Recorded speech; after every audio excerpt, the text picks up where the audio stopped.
তোমাকে ডাকবো, এটা আমি কথা দিয়ে এসেছিলাম। কিন্তু আজ যখন ভূমিষ্ঠ হলাম, মা বাবা ঠাম্মা ঠাম্মি কাকু কাকা কাকিমা পিসি মাসি সকলকে দেখছি, আর একজন তৃতীয় পক্ষ এসে ভগবানের সঙ্গে যে আমার লিঙ্ক ছিল সেটাকে ছিন্ন করে দেওয়া হলো।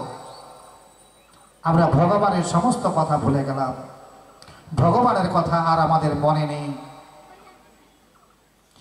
তাই ভগবান বললেন যে তোমাকে প্রথম পিতা বলে ডাকবে, বাবা বলে ডাকবে, সেই তোমার মুখে আগুন দিয়ে তোমাকে পোড়াবে।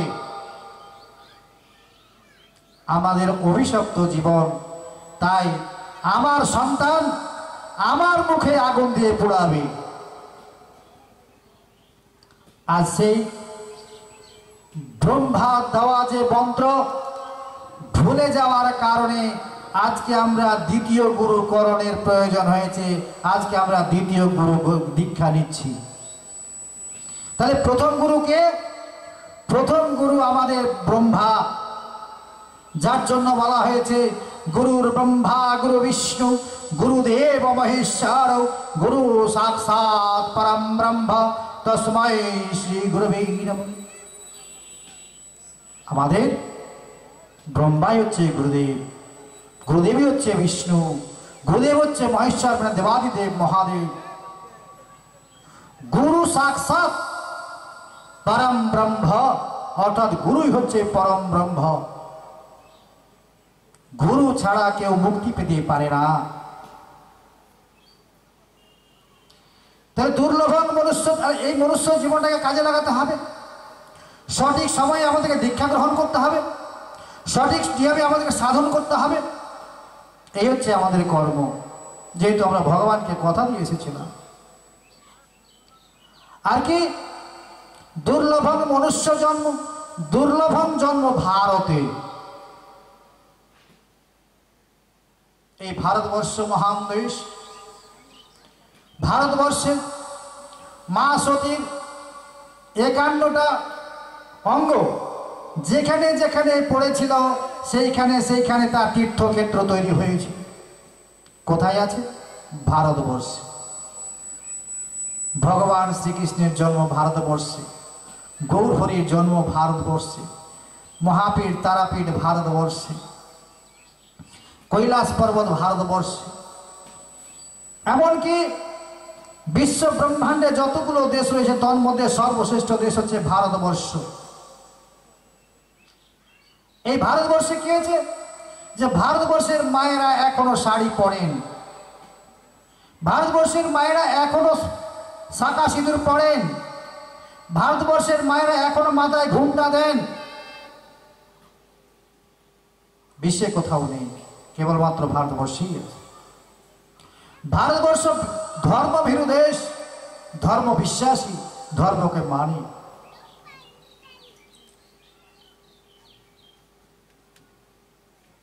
দুর্লভং শিব পূজনম।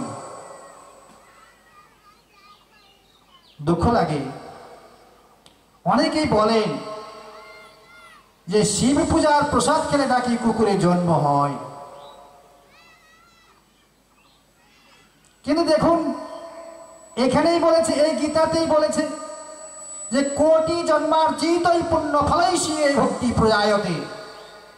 এক জন্মে নয়, কোটি জন্মের পুণ্য ফলে একজন ভক্তের মনে শিব ভক্তির উদয় হয়। এখানেই বলেছেন যে শিব গীতা বলে একটা গীতা আছে, ত্রেতা যুগে যেটা সৃষ্টি হয়েছিল, ত্রেতা যুগে যেটা সৃষ্টি হয়েছিল, ওখানে বলা হয়েছে যে আপনি গৌর ভক্তই হন আর কৃষ্ণ ভক্তই হন আর মাতৃ ভক্ত হয় না শৈব ভক্ত হন, কোথাও এত করে যায় আসে না। আপনি শুধু শিবের প্রতি ভক্তি প্রদান করুন, আপনি শুধু শিবের প্রতি ভক্তি প্রদান করুন, তাতেই আপনি মুক্ত।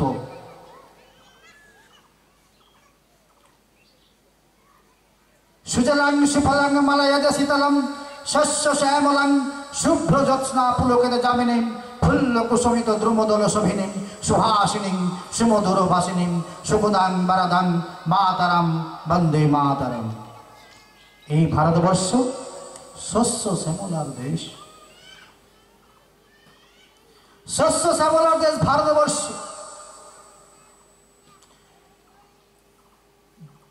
আর কি বললেন? দুর্লভং গঙ্গা স্নানম। এই গঙ্গা স্নানটাও কিন্তু খুব দুর্লভ। এই গঙ্গা স্নানটা হচ্ছে খুব দুর্লভ। কিরকম দুর্লভ? যে দেখবেন যে অনেকেই ফারাক্কায় বসবাস করেন, ভিন্নগায় যারা বসবাস করেন, ওনারা কিন্তু প্রতিদিনই গঙ্গা স্নান করেন, গঙ্গায় স্নান করেন, কিন্তু গঙ্গা স্নান হয় না। কিরকম? একটা ঘটনা বলি। একদিন গঙ্গার ঘাটে কি হচ্ছে,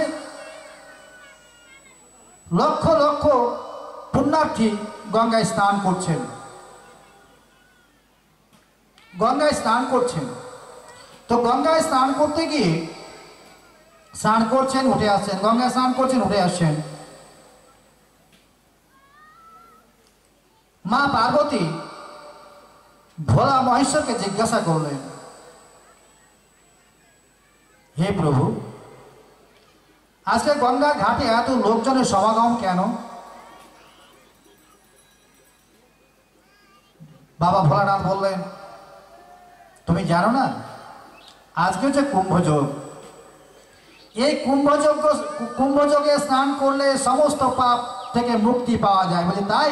বলছে হ্যাঁ, তাই যদি হয় তাই এতগুলো ভক্ত, এতগুলো মানুষ কি করে মুক্তি পাবে? সবাই কি পাবে? তখন বাবা ভোলা মহেশ্বর বললেন যে দেখো পার্বতী, সবাই কিন্তু মুক্তি পাবে না। তো কে পাবে? যে দেখবে? বলছে হ্যাঁ দেখবো। তুমি এক কাজ করো, তুমি পাগলের রূপ ধারণ করো, আর আমি কুষ্ঠব্যাধির রূপ ধারণ করছি। তোমার মাথা আমার মাথা তোমার জানুতে রেখে, তোমার মাথা আমার মাথা তোমার জানুতে রেখে বসে থাকবে। যারা গঙ্গা স্নান করে আসবে তাদেরকে বলবে যে বাবা, আমার স্বামীকে যদি স্নান করিয়াতে পারো তাহলে আমার স্বামী কুষ্ঠ ব্যাধি থেকে মুক্তি পাবে। এই কথা তুমি বলবে। অনেকে আসবে, আবার অনেকে আসবে না। আর যারা আসবে তাদেরকে বলবে যে দেখো বাবা, তুমি যদি কোনোদিন পাপ কর্ম করে থাকো তাহলে আমার স্বামীকে ছুলেই মারা যাবে, কিন্তু ভয়ে আর কেউ ছুঁছে না। অবশেষে এক মহাপাপী, এখনো কোনোদিন নাই যেতে কোনোদিন পাপ কর্ম ছাড়া অন্য কোনো কর্ম করেছে, মদের দোকানে গেছে মদ কিনতে। দোকানদারকে জিজ্ঞাসা করছে আজকে গঙ্গার ঘাটে এত লোকজনের সমাগম কেন? গল্পটা আমি শর্টে সারছি, কারণ গীতা ধরতে হবে তো। তো বললেন যে আজকে হচ্ছে কুম্ভযোগ, এই যোগে স্নান করলে সমস্ত পাপ থেকে মুক্তি পাওয়া যায়। বলছে তাই নাকি? বলছে হ্যাঁ। আরে এই তো সুবর্ণ সুযোগ। আমি নারী নির্যাতন করেছি, চুরি করেছি, ছিনতাই করেছি, ডাকাতি করেছি, মানুষ খুন করেছি, পশু খুন করেছি, অনেক মানে এমন কোনো ভালো কাজ আমি কোনোদিন করিনি। এবার তো অবস্থায় এই মহা আনন্দে তিনি চলে গেলেন কোথায়? গঙ্গার ঘাটে স্নান করছেন। 7খানা ডুব দিলেন গঙ্গার ঘাটে। 7খানা ডুব দিয়ে কি বললেন? পাপহং পাপ কর্মহং পাপাৎ পাপ সম্ভবা ত্রাহিমাং পুণ্ডরিকাক্ষ সর্ব পাপ হর হরি। সমস্ত পাপ মা গঙ্গাকে দিয়ে দিলেন। বলেন হে মা গঙ্গে, ইতিপূর্বে আমি যা পাপ কর্ম করেছিলাম, সমস্ত পাপ আমি তোমাকে দিয়ে চলে গেলাম, আমি আজ থেকে পাপ মুক্ত। এই কথা বলে গঙ্গা ঘাট থেকে উঠে চলে আসছেন। এমত অবস্থায় মা পার্বতী ডেকে বলছেন, হে বাবা, আমার স্বামীকে যদি কেউ স্নান করিয়ে দিতে পারো তাহলে আমার স্বামী কুষ্ঠ ব্যাধি থেকে মুক্তি পাবে। সেই মহাপাপী ব্যক্তি আজ হচ্ছে পাপ মুক্ত। বলছে, তাই যদি হয় মা,